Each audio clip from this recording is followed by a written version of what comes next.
Petro وار کی طرف جو ہے نا صورتحال جا رہی ہے. G7 کنٹریز کا بھی آج اجلاس ہو رہا ہے, وہ بھی بہت اہمیت کا حامل ہے.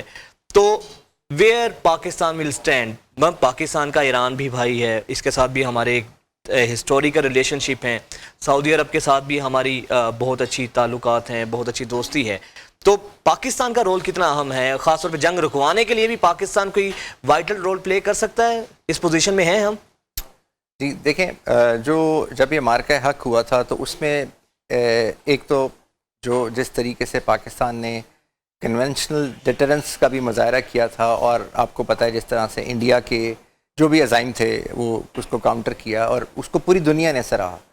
دوسری چیز جو وہاں سے ایمرج ہوئی تھی وہ یہ تھی کہ پاکستان اس ریجن کے اندر نیٹ سٹیبلائزر ہے. پاکستان ایک ایسا ملک ہے, ایسا ایمرج ہوا ملک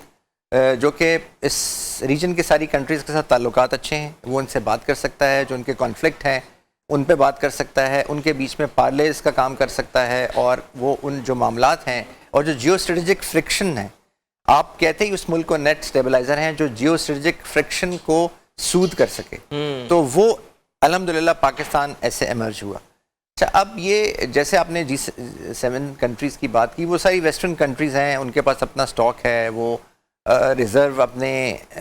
لانچ بھی کر دیں گے, تو ظاہر ہے اس سے تھوڑا فرق تو پڑے گا, لیکن وہ ٹیمپرری ہوگا, کیونکہ جو بلک آف دا آئل ہے وہ اسی ریجن سے آتا ہے. دیکھیے سعودی عرب کی ارمکو بند پڑی ہے, یو اے نے اپنی ریفائنری بند کر دی, قطر نے اپنی ریفائنری LNG سب بند کر دیا, کویت نے بند کر دیا, ایران کی جو ہے جل گئی ہے, ساری جل گئی ہے, اور جو باقی ہے ایکسپلوریشن وہ رکی ہوئی ہے. سو سارا آئل تو دنیا کا آلموسٹ یہاں سے نکلتا ہے, تو وہاں سے G7 جو ہے انہوں نے اپنے جو ریزرو ہیں وہ جتنا بھی کر لیں, وہ اگر ٹیمپریریلی تو ریلیف دیں گے, لیکن لانگ ٹرم پہ نہیں دیں گے. اچھا, اب جو پاکستان کی آپ بات کر رہے تھے, پاکستان نے, میں سمجھتا ہوں کہ آلریڈی وہی جو اپنا بیلنسنگ ایکٹ ہے جو ایک سٹیبلائزر کرتا ہے, وہ پاکستان نے شروع کر دیا ہے. جو آرمی چیف جنرل عاصم جو ہیں CDF گئے تھے سعودی عرب, وہاں پہ انہوں نے بات کی. آج جیسے آپ نے بتایا ابھی کہ جو ہمارے فورن منسٹر ایرانی سے بات ہوئی ہے جی, پھر ہمارے پرائم منسٹر جو ہیں وہ بھی جو ہے رابطے میں ہیں, ساری جگہ پہ بات ہو رہی ہے, ٹرکی سے بھی بات ہو رہی ہے, ایون US سے بات ہو رہی ہے, چائنا سے بھی بات ہو رہی ہے. تو Pakistan is actually trying to create a balance, اور میں سمجھتا ہوں کہ اگر ایران کو کوئی ملک نیگوسیشن ٹیبل پہ with dignity, with respect, which Iran wants, وہ لا سکتا ہے, تو وہ دو ملک ہیں, ایک پاکستان اور ایک چائنا. کلوز ایلائز ہیں, کلوز ایلائز ہیں. اچھا, یہ بھی بتائیں گا کہ اگر ایران حملے نہیں روکتا, کشیدگی زیادہ بڑھ جاتی ہے اور وہاں سے ریٹیلیشن آتی ہے, کتنا نقصان مزید ہو سکتا ہے؟ اور اس سے جو ہے اکنامک نقصان تو ہم دیکھ ہی رہے, ابھی پیٹرول کی قیمتیں جو ہیں کہتے ہیں مزید بڑھ جائیں گی, انفلیشن لیول بڑھ جائے گا, اس کے ساتھ ساتھ اور کون سے امپیکٹس پڑ سکتے ہیں؟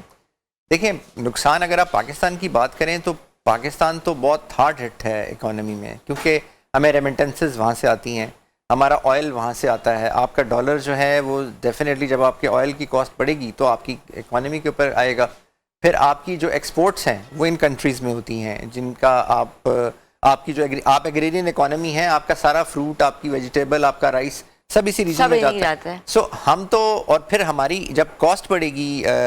انرجی کی, تو اس سے جو ہے آپ کی انڈسٹری افیکٹ ہوگی, آپ کی انڈسٹری کی جو local market, competition, cottage industry, یہ سب کچھ آپ کا افیکٹ ہوگا. تو اس لیے پاکستان تو اکنامکلی میں سمجھتا ہوں کہ پاکستان کے لیے it is very tough, we have to take different tough economic call. اچھا, پھر دوسری چیز سر یہ بتائیے گا, آپ کو لگتا ہے کہ جس طرح ایران نے دنیا کو سرپرائز کیا ہے, ورنہ سب کو یہی لگ رہا تھا کہ یہ 1 یا 2 دن کے بعد ایران جو ہے ہاتھ اٹھ جائے گا, ان کے پاس وہ ٹیکنالوجی نہیں ہے, جس طرح بیلسٹک اور اتنی ایکوریسی کے ساتھ انہوں نے فائر کیے ہیں, اب اس کے بعد آپ کو لگتا ہے کہ پاور کوریڈورز میں ایران نے اپنے آپ کو کہیں نہ کہیں منوایا تو ہے, اور اسرائیل اور امریکہ کے بھی تعلقات, خاص طور پہ جب سے آئل ریفائنری پہ اٹیک ہوا ہے, تو امریکہ اور اسرائیل کے درمیان بھی سنا ہے کہ معاملات تھوڑے سے خراب ہوئے ہیں, امریکہ نے بڑا ناراضی کا اظہار کیا ہے. دیکھیں, ایران کے پاس آپ کہہ لیں کہ فل جو کوریڈور ہے of conventional power to play with, وہ نہیں ہے. ایران نے جو یہ ساری کی ساری جنگ لڑی ہے وہ صرف 2 ویکٹرز پہ لڑی ہے, نہ اس کے ٹینک استعمال ہوئے ہیں. دیکھیے پاکستان کو تو اللہ تعالیٰ نے الحمدللہ, ہمارے پاس تو کنونشنلی نیوکلیر پاور کے علاوہ ٹینک سے لے کر, جہاز سے لے کر, آرٹلری گن سے لے کر, میزائل, ایوری تھنگ ہمارے پاس تو سب کچھ. اور دنیا کی بہترین فوج ہمارے ایئر فورس دیکھ لیجیے آپ, ہمارے جہاز. تو اس کے پاس کچھ سے, اس نے صرف 2 ویکٹر سے جنگ لڑی ہے, ایک میزل سے اور ایک شہید ڈرون سے. اچھا اب وہ جو اب اس والے میں اور جو پچھلے والی 12 ڈیز وار تھے اس میں فرق یہ ہے کہ اب جو میزلز ہیں وہ زیادہ ایکوریٹ ہیں. اب جو میزلز ہیں وہ ان کے اندر جو ان کا سرکولر ایرر پروبیبلٹی ہے وہ پہلے سے بہت بہتر ہے. ان کی جو سپیڈ ہے, مثلا اس کے جو ری انٹری MIRV جو اس کے میزلز ہیں, ان کی جو میک جو ٹرمینل فیز پہ سپیڈ ہے وہ آلموسٹ 12-13 میک کو کراس کر جاتی ہے. اس لیے, اور پھر اس میں سے ملٹیپل وار ہیڈز نکلتے ہیں, جو اس کا خیبر شکن میزل ہے اور جو خرم شہر میزل ہے, اور پھر جو شہاب 3 ہے اس کو بہت اس نے امپروو کیا ہے, پھر جو سجل میزل ہے وہ بہت امپروو کیا ہے. اور اس کے ساتھ ساتھ ایون جو شہید ڈرون, اس کے تو پہلے ہی that was famous in the region کیونکہ یوکرین وار میں بہت استعمال ہوئے. اب جو شہید 136 اور اس کا جو لیٹسٹ ورژن ہے جو رشیا کے ساتھ مل کے اس نے بنایا ہے, اس کی تو رینج ہی انہینس ہو کے 2000 کلومیٹرز تک ہو گئی ہے. سو اس نے انہی 2 ویکٹرز کو یوز کیا ہے. وہ بہت سارے ڈرونز پہلے آتے ہیں, سویم آف ڈرونز, اور اس کے پیچھے میزلز آتے ہیں. جو آپ کے انٹرسیپٹرز ہیں وہ ڈرونز کو ہٹ کرنے لگتے ہیں اور میزلز کو ہٹ کرتے ہیں, اس کے پیچھے ویوز میں پھر میزلز آتے ہیں, اور کوئی 2-4 میزلز جو ہیں وہ جو پھر انٹرسیپٹ نہیں ہوتے اور وہ جا کے ایریا ٹارگیٹس. لیکن سر اگر یہ وار لنگر آن کرتی ہے مزید 15 سے 20 دن یا فور 1 منتھ, تو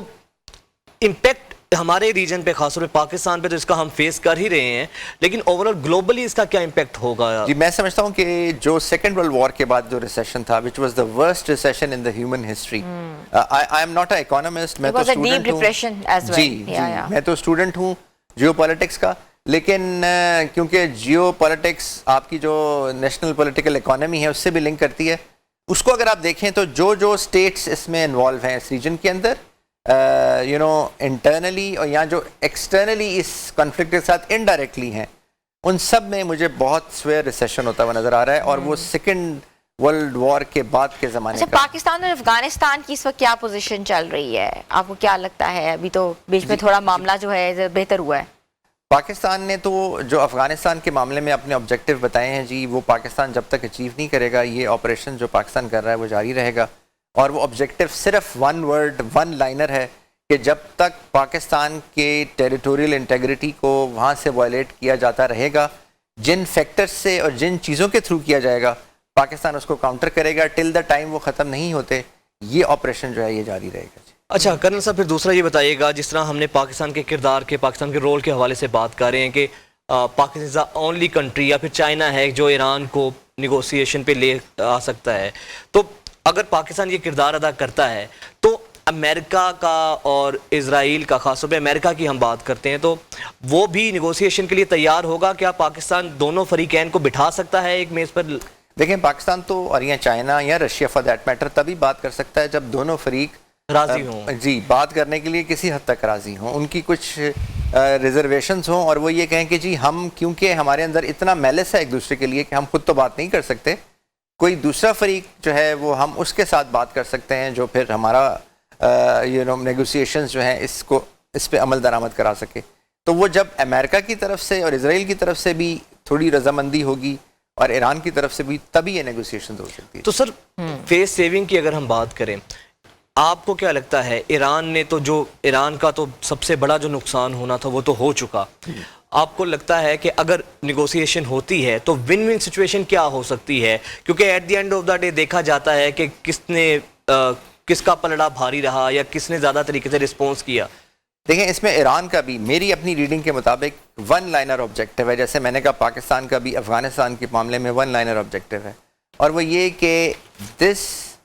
ایران کو ایسی ایشورنس چاہیے, چاہے وہ فزیکل ایشورنس ہو, مورل ایشورنس ہو, سائیکولوجیکل ایشورنس ہے یا کسی بھی فارم میں, کہ this thing which has happened to Iran twice in 1 year, this will not happen again. اس کی اس کو ایشورنس چاہیے, اس کے لیے اس کو وہ میکنزمز بھی چاہیے آن گراؤنڈ پلیس ہوتے ہوئے, اور یا اس کی ویسے سر آپ کو یہ نہیں لگتا ہے ایران کے لیے سب سے آئیڈیل ٹائم ہے بارگیننگ کا, کیونکہ اس ماحول بنا ہوا ہے اور ایران کی اس وقت جو پوزیشن ہے,